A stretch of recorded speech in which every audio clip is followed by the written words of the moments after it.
Just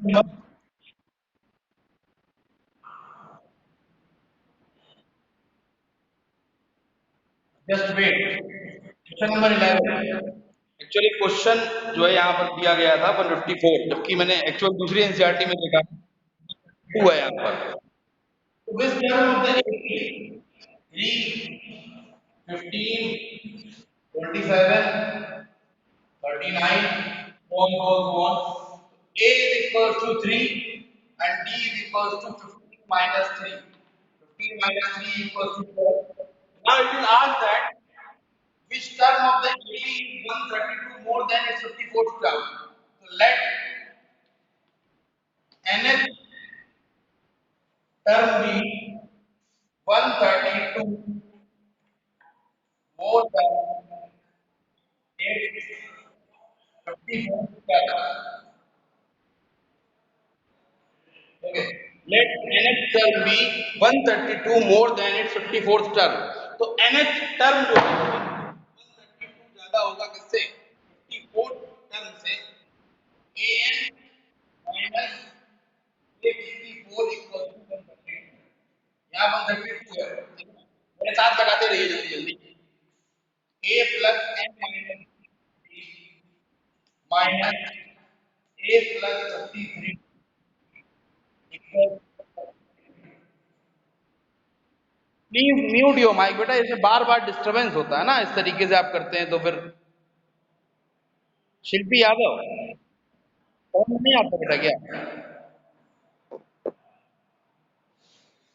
देखिए nth term है, 54th term जो है वो एनएथ टर्म से कितना छोटा है? 132। क्वेश्चन में भी गिवन है कि लेट द क्वेश्चन में गिवन हमें ये दिया गया है क्वेश्चन में सीधा सीधा कि कौन सा टर्म 54th टर्म से 132 ज्यादा होगा। तो एनएथ टर्म 54th टर्म से 132 ज्यादा होगा, तो an minus a54 equal to 132। बेटा ये स्टेप क्लियर है? पहले ये बताओ, जो क्वेश्चन में दिया गया है उससे ये स्टेप बना लेंगे आप अगर पेपर में आता है ये क्वेश्चन तो? यस और नो? हाँ ठीक, ठीक, यानी कि ये स्टेप क्लियर होनी चाहिए, बाकी क्या लिख लिया वो तो गलत चीज है। ठीक है, तो यहां पर देखते हैं सीधा सीधा a plus n minus 1 into D कितना है? d is 12 minus minus bracket open कर दीजिए, minus a minus 53d is equal to 132। ठीक है, और यहां पर भी आप ब्रैकेट ओपन कर दीजिए, तो a से a कैंसिल आउट हो गया, बिना वैल्यू रखे कैंसिल आउट हो गया। n माइनस 1 इंटू 12 बचा यहाँ पर, और माइनस 53d बचा, इक्वल्स टू 132। 12 का मल्टीप्लाई करिए, 12n minus 12 minus 53 into D की वैल्यू 12 है, इक्वल टू 132। ठीक है, अब आपने सॉल्व भी किया था कि 12n माइनस 12 मल्टीप्लाई करिए 53 इंटू 12, 53 इंटू 12 कितना आएगा?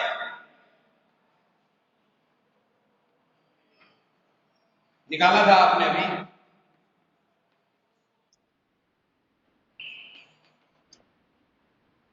636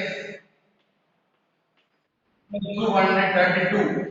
अब इन दोनों माइनस 12 और माइनस 636 को प्लस कर लीजिए, तो प्लस करने पर माइनस 636 माइनस 12 कितना हो जाएगा? माइनस का 648 इज इक्वल टू 132। ये माइनस 648 जब ट्रांसपोज होगा तो 12n is equal to 648 plus 132। Plus करिए जरा, 648 प्लस 132 कितना हुआ जाएगा?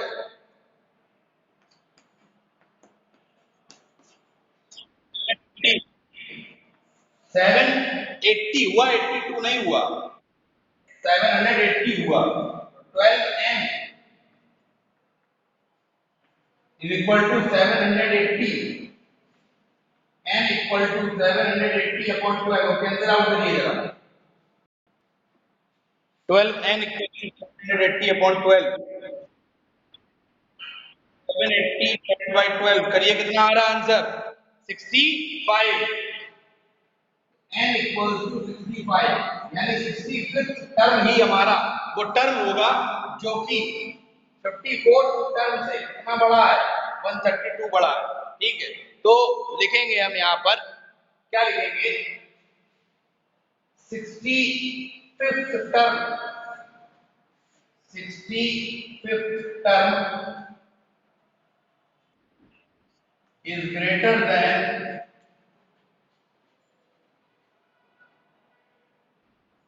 54th term by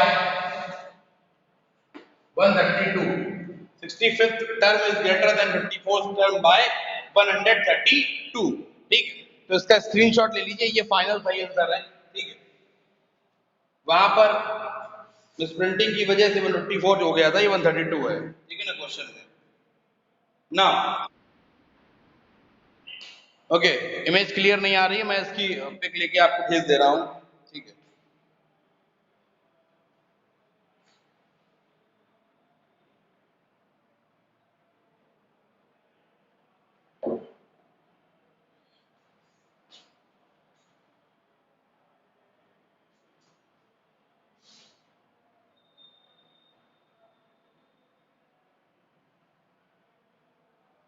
चलिए देखिए, मैं इसको बाद में दूसरे ग्रुप में भी भेज दूंगा, अभी मैंने एक ग्रुप में भेजा है।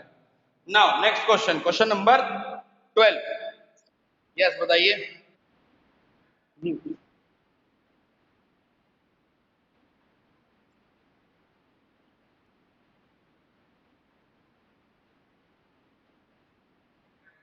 वो भी कर सकते हैं, बात तो वही है, क्वेश्चन तो यही बनेगी।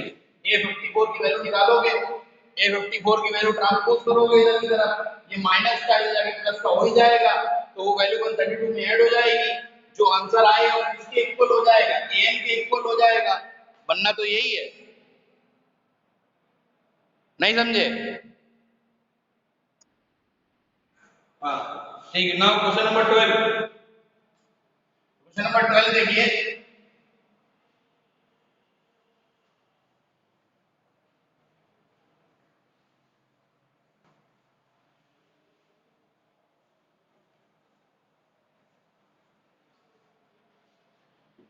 क्वेश्चन नंबर 12 देखिए। Two APs have the same common difference, दो AP का सेम कॉमन डिफरेंस है।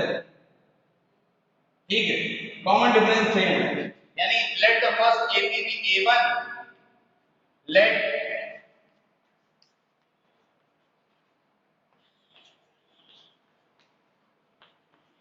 First AP be A1, A2, A3, A4, A5 so on।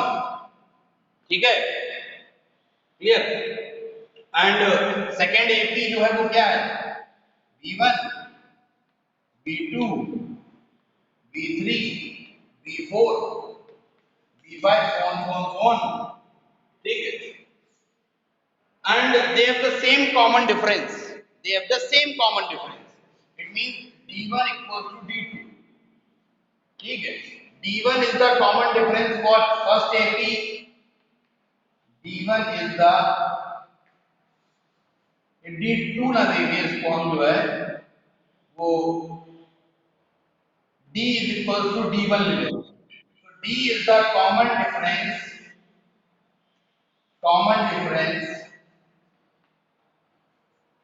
for first AP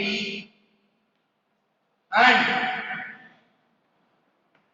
D1 is the common difference for second AP। ठीक, D is the common difference for first AP and D1 is the common difference for second AP। Second AP के लिए हो जाएगा।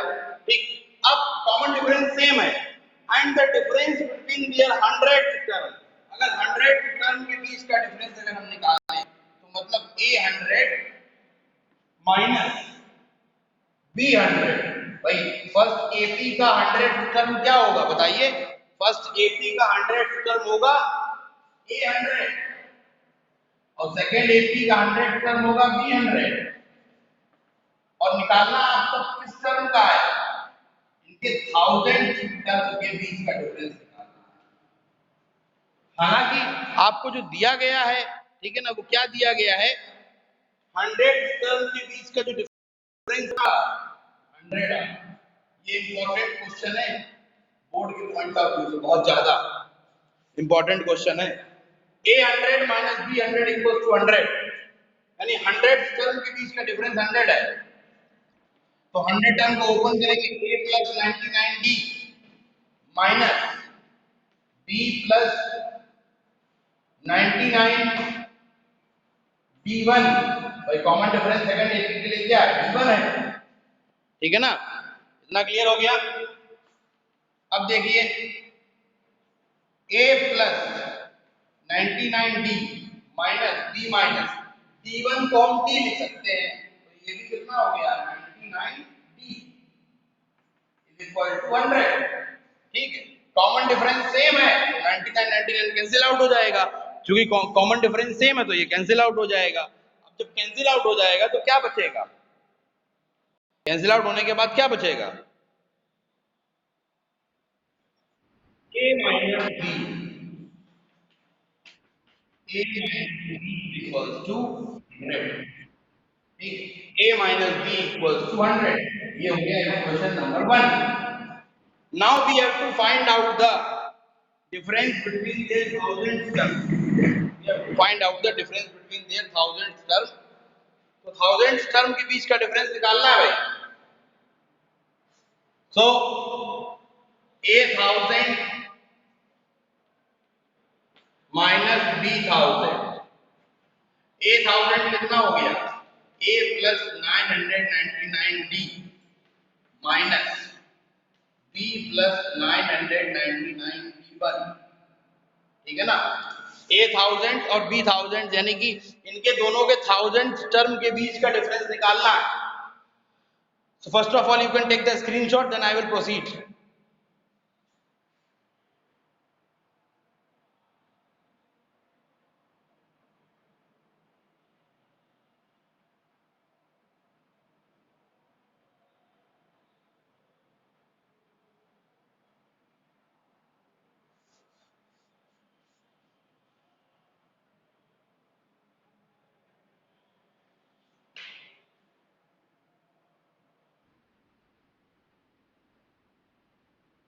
Mute your mic.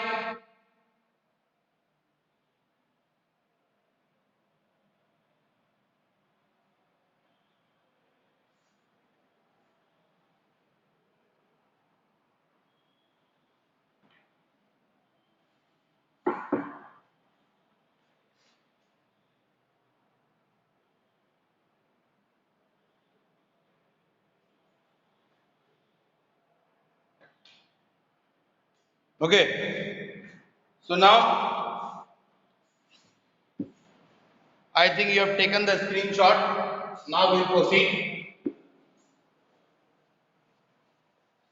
The difference between their 1000th term. A1000 minus B1000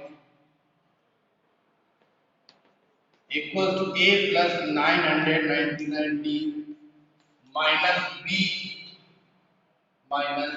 plus 999D1. Okay, B plus 999D1, and that A plus 999D और D1 दोनों equal है, जो minus अंदर enter करेंगे तो माइनस B माइनस 999D, ये दोनों cancel out हो जाएंगे, क्या बचा A माइनस B, और A माइनस B की वैल्यू कितनी आ रही है इक्वेशन नंबर 1 से, कितनी आ रही है 100, क्लियर। इसका मतलब ये है कि 100th टर्म के बीच का डिफरेंस भी 100 आएगा और 1000th टर्म के बीच का डिफरेंस भी 100 आएगा, क्लियर। तो यहां पर दोनों के बीच का डिफरेंस चाहे 100 टर्म है या 1000 टर्म है या फिर जो आपका कोई भी टर्म है, ठीक है ना, कोई भी टर्म क्यों ना हो, और एक कोई भी टर्म जो होगा जाके तो उसका जो डिफरेंस आने वाला है, ठीक है, वो 100 ही आएगा, क्योंकि कॉमन डिफरेंस सेम है तो कॉमन डिफरेंस कैंसिल आउट हो जाएगा। Now next question, question number 13। So you may take the screenshot. Now question number 13.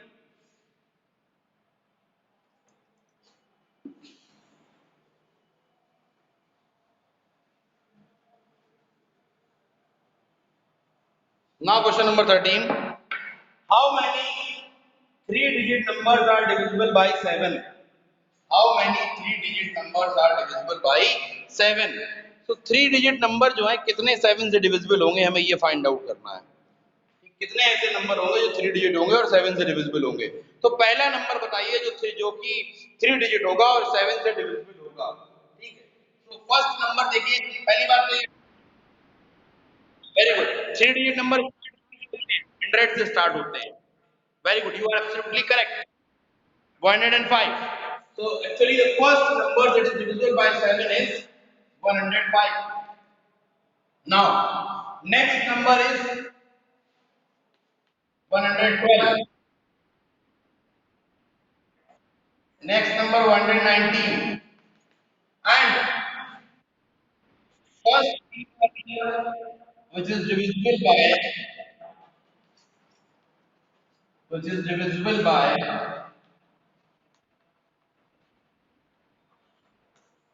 7 is 105. Okay. And last three digit number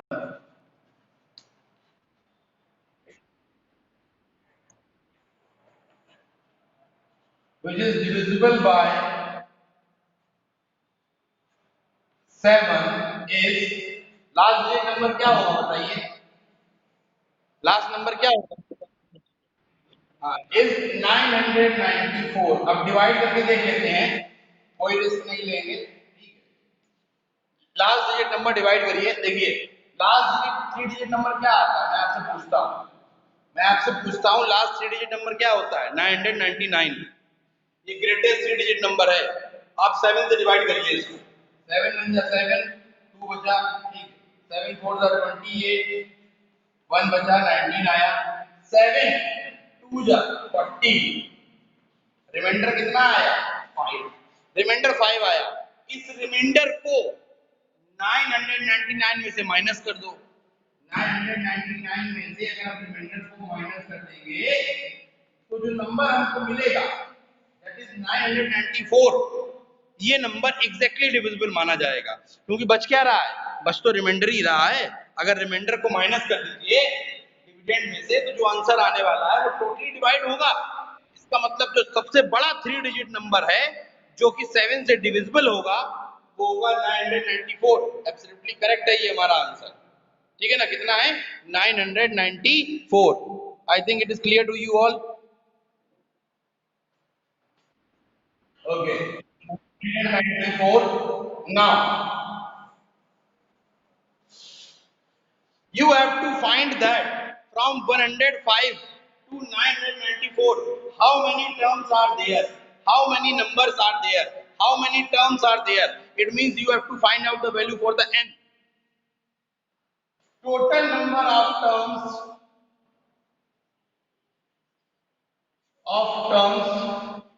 is equals to n equals to, ये find out करना है. Total number of terms find out करना है. तो total number of terms कैसे find out करेंगे. a is equals to कितना हो जाएगा 105. देखिए ये हमारा a हो जाएगा. d is equals to 112 minus 105, so that is equal to 7. d is equals to 112 minus 105 equals to 7. a is equals to 105, d is equals to 7. Now a n equals to last term क्या है, last term is 994. And as simple you have to put the only formula for the an. An equals to a plus n minus 1 into d, and in this formula you have to put the value for the a and the d. In this formula you have to put the value for the a and the d.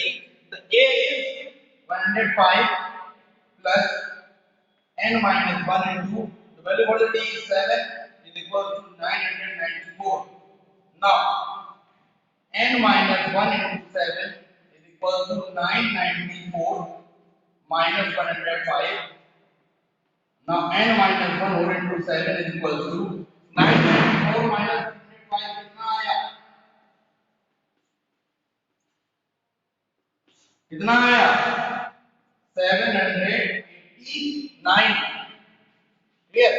789. 20 में 0. ठीक है, clear हो गया?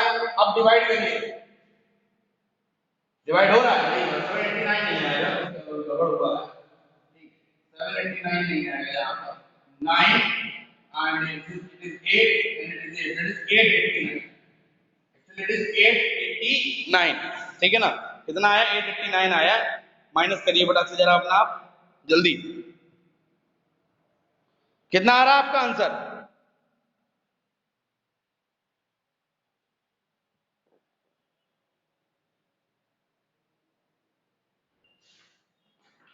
Till then, I will take the attendance.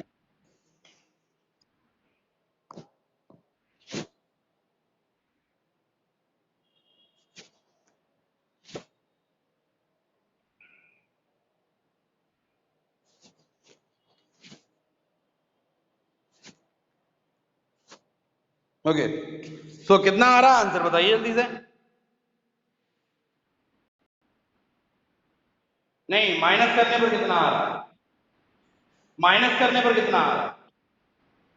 889।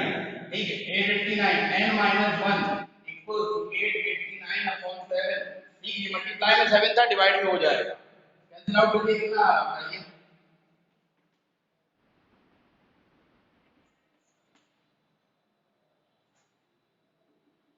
127। Clear? Now n equals to 128 minus 1 जो इधर का है वो दूसरी तरफ जाके ट्रांसफर हो जाएगा। Clear? So the value for the total number of terms, total number of 3-digit terms which are divisible by 7 is 128. Clear? So as in the question it is asked to us that how many 3-digit numbers are divisible by 7. So 128 numbers which are 3-digit are divisible by 7. Okay, so I think it is clear to you all.